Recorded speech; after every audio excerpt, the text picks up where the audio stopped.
Back again on Wednesday at 7:30 Eastern Standard Time, talking about issues impacting America.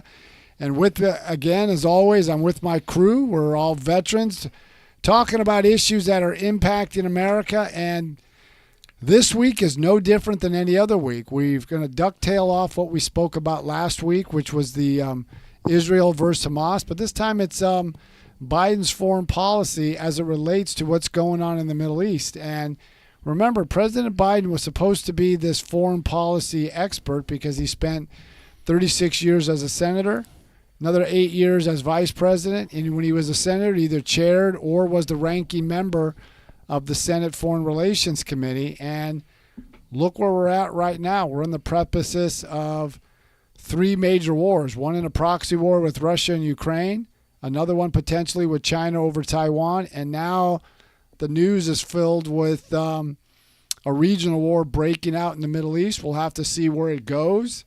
But there's a lot of issues that are impacting this country, and it could go either way. And Winston Churchill once said, when war starts, if you don't get a handle on it, it'll get away from you, and all you end up doing is reacting to events instead of being proactive. So we'll have to see. But in the meantime, I've got Joe, Ray, and Cody with me to discuss some of these key issues. So, Joe, I mean, what you've been following this for about a week and a half, too. Same of you guys. I kind of been following it for all the wrong reasons. Like, I'm looking at it longingly. Like, I wish I was there because, but they brought another carrier group into the Med, and which is two. Yeah, which I understand is probably, it's not necessarily to back up Israel or even to intimidate Palestine, but it's kind of letting the other countries around know, correct, hey, step off, kind of. Yeah, because situation. right now you've got Hamas is in the Gaza Strip, you got Israel, and the other terror group is Hezbollah in Lebanon. So we got two carrier battle groups, which is the Gerald Ford, and then you also have the Dwight Eisenhower, and then there's also a Marine Expeditionary Unit with about 2,000 Marines coming up into that area to give the president options in case we have to do anything. So have we seen anything, any progress on Israel's side or even Hamas's side on which way this direction is going, and where's the U.S. aid coming in? Well, for right now, where we're at right now is Israel is bombing all over the Middle East. All over Gaza. And we had that bombing at the hospital, which was blamed on Israel, but then when evidence came out, it was an inadvertent rocket coming in from Islamic Jihad. And then you have Israel's bombing into northern Lebanon because Hezbollah is also launching into northern Israel as well. So we'll have to see how this plays out. So we made a little bit mention of it yesterday or last week, but this week, you kind of wanted to go into Hamas, but let's kind of keep it light and, a little bit short so we're not, boring the people here. No, I mean, Hamas came out of the intifadas, which was it's Arabic for shaking off. This was against Israel's occupation of Gaza and in the West Bank. So Hamas came out of that. It's an offshoot of the Muslim Brotherhood, which is a very fundamental aspect of Islam. So that places it up to date. Now, Hamas took over the West Bank in 2005, 2006 in an election, because the people of Gaza didn't like the corrupt Palestinian Authority. The Palestinian Authority is the offshoot of the PLO, the Palestinian Liberation Organization. So they were forced out, and now they govern the West Bank, but they're not very popular there. Many Palestinians think Mohammed Abbas, which leads the Palestinian Authority, is too cozy with Israel. He works with Israel and the United States too much. So that's where we're at right now. So why is why the conflict? Like, I mean, Hamas thought this would be a great time to kind of intervene. Well, why? that's the speculation. There's speculation that Hamas gets almost all of its funding from Iran. Iran funds all the terror groups like the Islamic Jihad, Hamas, and Hezbollah. So there's some people say there's no direct evidence, but we do have evidence that Hamas is being funded by Iran. Now the speculation is they wanted to end, or at least Iran did, wanted to end the Abraham's Accord, which got the Arab Gulf states, Saudi Arabia, and others in an agreement with Israel to be a bulwark against Iran. So this way, all that has been upended because of this Hamas going into Israel and killing 1,300 people. So where's Biden mishandling this this event? I mean, you were mentioning earlier how, with all his experience, he is the most proficient in foreign policy. This is like the foreign policy administration.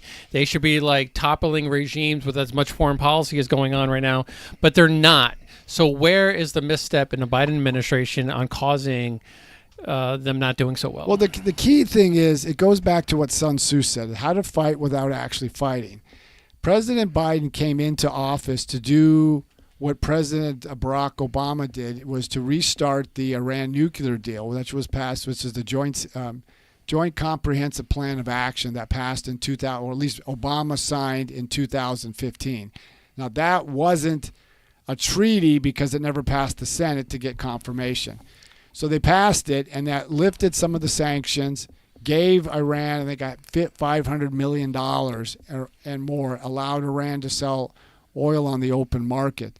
When Trump came in, within the first 6 months, he got rid of the Iran nuclear deal, put crippling sanctions on Iran, but also by doing that, it curbed the money going to Hamas, Islamic Jihad, and Hezbollah. They were actually financially broke. So when Biden came in, he did two things. He gave Iran the ability to sell oil on the open market. When he came into office, they were selling about 400, a little over 400,000 barrels of oil a day. Now they're up to 6 million, and most of that oil is going to China. So you made mention of something earlier that kind of caught my attention, is that China is getting a majority of their oil from Iran. From Iran. So if like America kind of stepped up and kind of maybe blocked some of the things that was going with Iran, what would that do to China? But also, what would that could that help us? Well, it would help us in one respect, because China is now supporting Hamas and Iran. If we curtailed their oil, they would have to make decisions of what they do or what they won't do, because they don't have the military capabilities to do what we can do in the Middle East. And that would curtail Iran's ability to influence events to these proxy forces. And the other thing they did, Iran, because we have bases throughout the Middle East, in Iraq, Syria, and other places, and we also see that Iran attacked American installations like 80 times, but the America only responded 4 times. So it just showed weakness. And I was on a radio program today, and I said, but nobody fears the United States. Now, the radio host kept mentioning, well, we got 2 carrier battle groups, we can do this, and that. But the thing is, nobody fears the United States, and no one definitely fears Joe Biden because of what he's done in the past.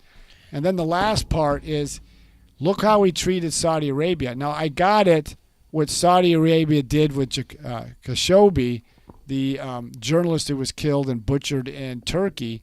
But when he said, I want to make them a pariah nation, but then when gas prices went up to the stratosphere, he was begging Saudi Arabia to pump more oil. Go ahead, Ray. All right, so Glenn said the Iran deal was working. Trump's reversal allowed Iran to restart their nuclear program. I would disagree with that. Only thing that the Iran deal was not working, I'm not sure what he's referring to. The reason I said it wasn't working, because the Iran deal only focused on one aspect. It didn't. The ballistic missile development by Iran, which delivers the nuclear weapon, wasn't part of the Iran deal. And then Iran was allowed to conduct mischief throughout the Middle East. So I would disagree with with Glenn to say it was working. It was not working. I mean, the Iran nuclear deal only pushed off Iran. Within 15 years, it would have been expired. Is that Sean Corneli? So, I mean, these are things that people need to realize. Iran funds all the mischief and all the terror groups throughout the Middle East region. So I would disagree with Glenn on that I mean, I assessment. want to kind of call Sean on our live to the carpet of like, okay, what information is John saying? And once you maybe be specific about what misinformation he is. Well, he said it was giving. Complete he misinformation. said all nonsense, complete misinformation. Well, I would reiterate what Joe said. Tell me where all this misinformation is coming from, because he wants to. Maybe he needs to be specific and tell me exactly. Say what you're saying is misinformation. Because the information I get, you can go to the Center for Strategic International Studies. You can go to the Council on Foreign Relations. You can go to a lot of these defense industry experts. You can ask Seth Jones. You can ask, he works for the Center for Strategic International Studies, Anthony Cortizan. You can go to the Hoover Institute. You can go to a lot of these different Middle East Policy Network. You can go to all these sites to say this is why it wasn't working. But John, it's a lot easier to tell you that it's misinformation. And that's easier easy. too. And that's an easier thing. I'm kind of going a little bit. Still staying with you, is that one of the ones that are on live also mentioned how Trump praised Putin, and not too recently Trump did praise Hamas, but not in the way you think. And they're taking what Trump said and kind of like turning it around like they always do, because I mean, in a sense, you kind of have to give them some kind of credit, saying that they were proficient in their invasion or their attack, but to kind of take his words and mince those to where what Trump did, where he's pro, like they're saying, oh, Trump's pro-Palestine, or oh, Trump's pro-Russia and stuff like that. People need to misunderstand. If anybody just reads The Art of the Deal, what Trump's done, like he's praised Putin, he's praised President Xi of China and others, but he does that openly. But what he does behind the scenes is far different. Mm-hmm. Like, again, a prime example is President Xi. He says good things about President Xi openly, but behind the scenes, he was much harsher on China than Joe Biden was. One of the greatest example is President Xi came to Mar-a-Lago and sat right next to Donald Trump. Donald Trump leans over to him and says, oh, President Xi, just give you a heads up. We just launched cruise missiles and we took out al-Baghdadi. So but if you take the two presidencies, we were told when Donald Trump came into office, he would start us into a war. There was no new wars in the Middle East or anywhere. Russia didn't move. China didn't move. Iran didn't move. If Joe Biden is the foreign policy president, why are we in the crux of a proxy war in Ukraine, which they requested another so many millions of dollars? We're in a potential war with China over Taiwan, and then now we got a regional war almost ready to break out throughout the Middle East. So who is the one that's got peace and who's the one that's getting us into war? And also financially, I know that war costs a lot of money. I don't ever want to hear another BS call about we don't have money for the American people when we're financing all this. That is But true. I'm tired of hearing. They could have fixed a lot of the problems that were going on. Okay, Yeah. but the point is on that is, and I've mentioned this about, I support arming the Ukrainians. It's no longer just that. Oh, no, but it's just not the way this president's done it. Everything should have been done before the war starts. That's where diplomacy, that's where your economic power, that's where all these other elements of U.S. national power come in. But Joe Biden has never explained it. Now, he's supposed to have given a speech today. I haven't had a chance to come home from work to review it. But my guess is he's never explained how does arming the Ukrainians affect our national security? How does us doing what we need to do here affect our national security, even in this country, like Hamas? I don't agree with everything Israel has done before this conflict started. I don't agree with building all these settlements in the West Bank. I don't agree with all that stuff. But when Hamas went in and killed 1,300 Israelis out of a citizenry of 8 million, and then executed, shot up at a peace festival 250 people executed infants. They were going house to house. Infants, and then decapitating those infants. Well, not to mention the countless Americans that have been their lives have been taken, and he's not lifted a finger. Yeah, and they got he's gone there to go to Israel to be like, hey, we're here for you. Sends Blinken in his stead, and then when there is a little pushback of why isn't Joe Biden there, then he shows up. Like this administration is very, very reactive and not proactive in what's going on. But I mean, Trump would have been there before, right after the first attack. All right, hold on. Ray's got the question is bitten at the chops. John A., our pain in the side. Wars are economically stimulative to America. John, are you pro-war? After telling us Trumpers that we're violent and J6? That's crazy. First of all, I'm not pro-war. No, not you, John. This John. Our John. John A. Yeah. Oh, John. Okay. But even going back to some of the questions of stimulation of war, war does nothing to help the economy. World War II was the exception because we were flat broke. I'm not flat broke. Our economy was in the dump. And it got going. But what really stimulated the U.S. economy is after the war was over, when we were the only economy that was functioning, that had a viable economic base. So you got to look at some of that stuff. What was the? Stop talking to him. No. He's just saying if Trump won, we'd be communists. Okay, well, you would make. That's people just trolling. So. We got a lot of issues, but even like the biggest thing that makes the president weak on the foreign policy stage that precipitated, as Ray kind of brings up a lot, is Ukraine, is once we pulled out of Afghanistan, the way we pulled out, we abandoned our Afghan allies, we abandoned our European allies, and we just left. And we left about $7 billion worth of weapons. That showed to the world America's weakness. Now, going back to what you said on Ukraine and other issues, Seth Jones, is a military analyst for the strategic and for CSIS, and he had mentioned that he was in Asia last month. And a lot of the Asian countries are worried, especially those around Taiwan, does America have staying power?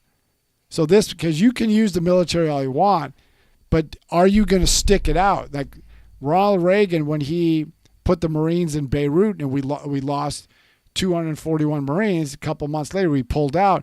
Bin Laden used that. Mm-hmm. Bin Laden used that we kill enough Americans. We pulled out of Vietnam. We pulled out of Beirut. Then when we had the Somalia debacle, we pulled out of that. So the image, you kill a few Americans, we leave. Right. And then they saw what happened there. So they don't see us they see us as a weakened superpower. That's dangerous when you got to prove yourself because your actions before said something different. Right. And that goes right now. And I'm not sure Joe Biden and his foreign policy team are up to the challenge. They're not explaining any of this stuff. And then you got dysfunction in Congress because half the Democratic Party seems to be in favor of the Palestinians, which I support the Palestinian people, not Hamas. So where is this when it kind of lies with like the Democrats? Because we have Joe Biden, which is in support of Israel, but then we have the Congresswoman, what's her name? The Congresswoman, who is pro-Palestine. So, and she's getting rallies and weeping and crying over the hospital that wasn't bombed, that nothing happened to it. Right. So, I mean, where's that? I mean, I think most of the Democratic Party does support Israel. It's this progressive wing of the Democratic Party. But the loudest voice making it look like they don't. The loudest, but the other part is the Democratic Party is not calling out and say you were wrong. Within 1 hour of after that bombing of that hospital, you blamed Israel without any evidence to support that. And now we find out it wasn't Israel, but you haven't rejected that claim. You haven't said I misspoke or I didn't have all the information. Mm-hmm. And that's dangerous when you start throwing that out because you're giving benefits to Hamas. So, but now the other problem that I think right now Israel is going to have to face is everybody's waiting for this potential ground war. I think the reason they're waiting because they saw what happened to. But isn't that what's going on right now? I mean, is it just strikes or is it just it strikes strategic? now just to prep the battlefield? But I think they're waiting, and I don't have evidence to back this up. I'm just speculating. Listen to some of the generals who are Well, giving you have some knowledge of it. yeah, of the but situation. the thing is, when we went into Iraq and we took out Saddam Hussein, we did not have a plan for what came next. Mm-hmm. And I think Israel doesn't want to go in to Gaza. They can go in right now. I think they're ready to go in. But if they go in and they get rid of Hamas, who governs Gaza after they get rid of Hamas? Why don't they just take it back? But then you've got. I mean, because Gaza was kind of like a peace offering to kind of quell the but then Palestinian you're versus the Israel. Well, I'm saying I'm just saying this. Tell me if I'm wrong or correct me, but from my knowledge, Gaza was just a peace offering to say, hey, we're sorry or we know we have intruded on your land. Hey, we're going to give you little provinces here. We're going to give you Gaza. So why don't they just take it back and then they can start from zero again? The problem is when you're governing, let's say, I don't know what the population, I think it's like 2 million or so, or 3 million Palestinians. Mm-hmm. You're governing 3 million people who can't stand you. They had that before, and it became too problematic for them. Well, if there's a problem with that, they could just move. But the question. There's nothing there right now anyway. Okay, but the question is that's okay, Joe. That's another question. Yeah. Everybody goes when they're telling the Palestinians to leave Gaza and to get out of harm's way. Yeah. The Egyptians don't want them, and the reason the Egyptians don't want them is President Sisi remembers that the Palestinian Muslim branch of the Muslim Brotherhood was the one that helped to do the overthrow of Hosni Mubarak in 2011. Mm-hmm. Now, Barack Obama, when he was president, he allowed and helped usher in the Muslim Brotherhood to replace Mubarak, and they went through this fundamentalist approach, and that's when President Sisi did a military coup. So you got other like Jordan. Jordan doesn't want the Palestinians. Okay. But wasn't Gaza a melting pot anyway? Wasn't there Israeli and Palestinians kind of like mixing it up in there? It was mostly all Palestinian. Okay. But see, now the reason why Jordan doesn't want the Palestinians, they remember when the PLO back in 1972, they had something called I think it was Bloody September. They had all these hijacked planes. They blew them up, and they went to war with the Palestinians, and they forced the Palestinians out, and they went to Lebanon. And that's when Israel went into Lebanon twice in 1978 and 1982 to force the Palestinians out, which they did when they went to Tunisia before they eventually made it back to the West Bank. So maybe are the other countries not taking them in just for a simple fact that they see two carrier groups hanging off in the Mediterranean? They're like, we don't want to piss off America, so you guys are on your own. No, it's not that. That's not the case. They're worried about. They don't know who some of these Palestinians are. You see the Hamas intermix with these refugees. Okay. They don't want that problem in their country because they're worrying about Iran as well, like Saudi Arabia. The reason they're not taking them, their main oil fields are in an area on their eastern province, which is primarily populated by a lot of Shia. Iran's a Shiite country. So a lot of it has to do with historical. They don't want that kind of problems. And before Israel controlled the Gaza Strip in 1967 after the Six-Day War, from 1948 to 1967, Egypt had the Gaza Strip. Jordan controlled the West Bank. They didn't make a Palestinian homeland. I would think it almost comes to a point of you want either one adapt or you need to die. But so you got to remember, a lot of this is historical. A lot of this is religious fervor. So you have to factor this in. It's not an easy black or white situation. You're talking about millennias of this going on. It's been coming up since the sun's come up. Yeah. Here's an example. God created, God created the earth, and then, but Joe, they've been warring ever since. I know, but you're look around the world. Go to after World War I, Yugoslavia was cobbled together.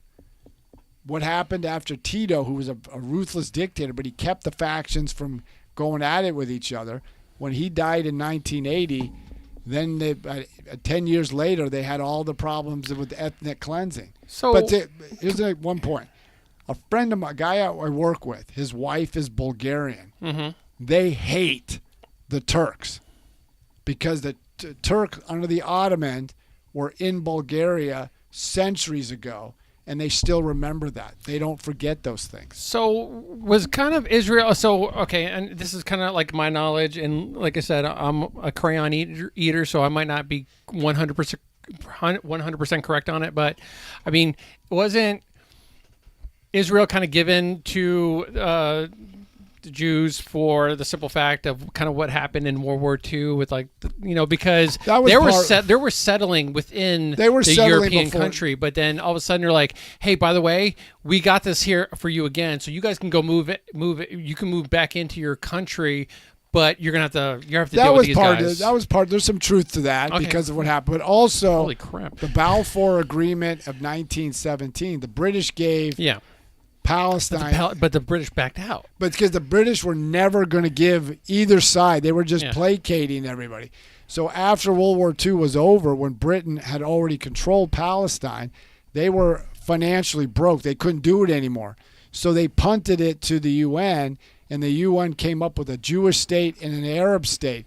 The Arabs rejected it, went to war with Israel. Israel won. And then in 1967, in the Six-Day War, they captured the Golan Heights, the West Bank, and the Gaza Strip. See, the problem I'm having is it's not like it's not like you have like a chicken coop and then you have this big fence and this border, and then you have the foxes hanging out on the other side of the fence. No, you're putting the foxes in the actual chicken coop with them at the same time, and you're like, let's see how this goes. I mean, it's in the Middle East. You were there as well as I was there. It's very dicey. It's not when the Middle East was cobbled together after the end of the First World War. The only country that was really together was Egypt and Iran. Mm-hmm. Everybody else was cobbled together. The British and French just started drawing borders, but they don't look at each other as I'm a Saudi, I'm a Jordanian. They look at their tribe, their religion, and their family.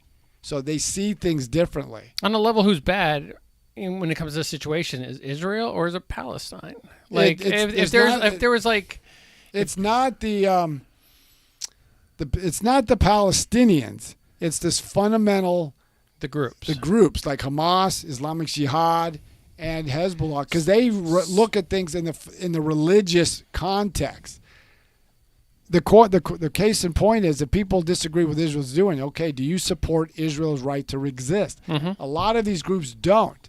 If you look at Hamas's charter, and I read it this week, it says that they want to eliminate Israel. So instead of removing the person, why don't we just remove the disease? Why don't we just keep Palestine? Hey, you guys can chill out here if you want, but guess what? Hamas, Hezbollah, you got to go. I mean, why can't we take them out? Who's going to force Hamas out? The Arabs aren't going to do it. I think the Israelis would be doing a good job. But if Israel forces if Hamas out, then the question becomes who governs Palestine? And you can't have the Israelis do it. No. But the Arabs don't want to do it. You know what? I mean, eventually someone's going to get the lesson that if you're not playing nice, we're going to take you out. So eventually there's got to be some kind of democracy there or diplomacy But you got to remember, in their belief, if I die for the good of Islam, I'm dying for Islam. I'm dying. I get to go to whatever heaven or whatever thing they go to. Yeah. It's not black or white. So Israel goes in, they kick out Hamas. Who governs? You don't want Hamas. The Palestinian Authority is not respected. They don't want the Palestinian Authority back into Hamas. And the reason they went to Hamas in the first place is the Palestinian Authority was extremely corrupt. At least Hamas was providing services, but they're very strict on you got to adhere to their way of living. Mm-hmm. Now think of all the money between the United States, the UN, the Arab countries that went to Hamas, like the rocket that was that hit that hospital. That was put together in a backyard or a garage. But this, instead of spending money on building hospitals, building schools, building water for their people, they just build it to get weapons and build things to attack and kill Israel. And they did. To this day, Hamas doesn't recognize Israel's right to exist, and they believe, and we saw that on the 7th when they killed about 13 to 1,400 individuals. Now look what they did. It's one thing to attack and kill soldiers. We're all Marines, soldiers. Yeah.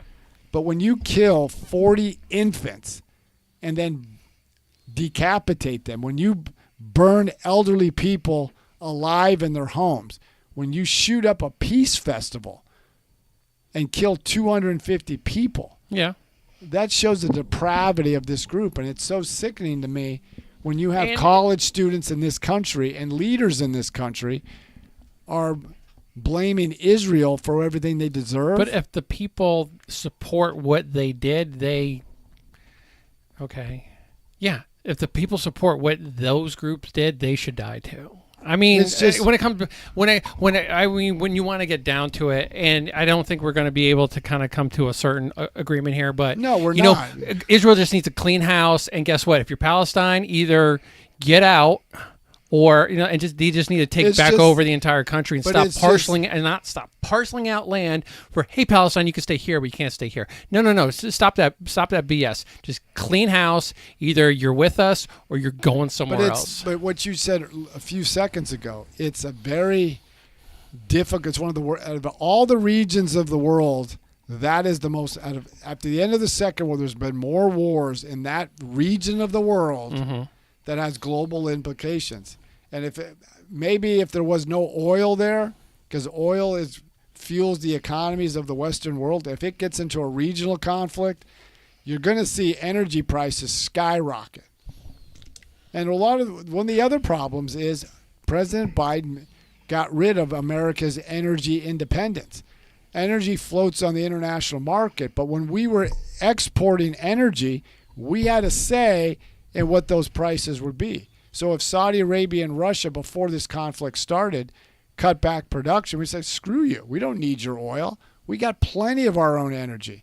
But President Biden and the Democrats have done everything they could to limit America's energy independence. So before we end, I'd just like to preface that if I do have any Palestinian friends out there, and I'm not really sure if I do or not, I don't mean you. I just mean everybody else. Unless you are a part of Hamas, then watch out. I mean, if you're part of Hamas, we need to have a serious talk. But Yeah, but we're going to be talking about this because even next Wednesday, things are going to be evolved. This isn't going to end by next Wednesday. So we'll be talking about this topic.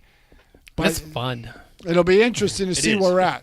It'll be interesting to see where we're at next Wednesday. Especially when we have 4 carrier groups and troops troops But hanging the only out thing in, I would say Ireland. to those who are advocating the uses of American firepower, be careful what you wish for.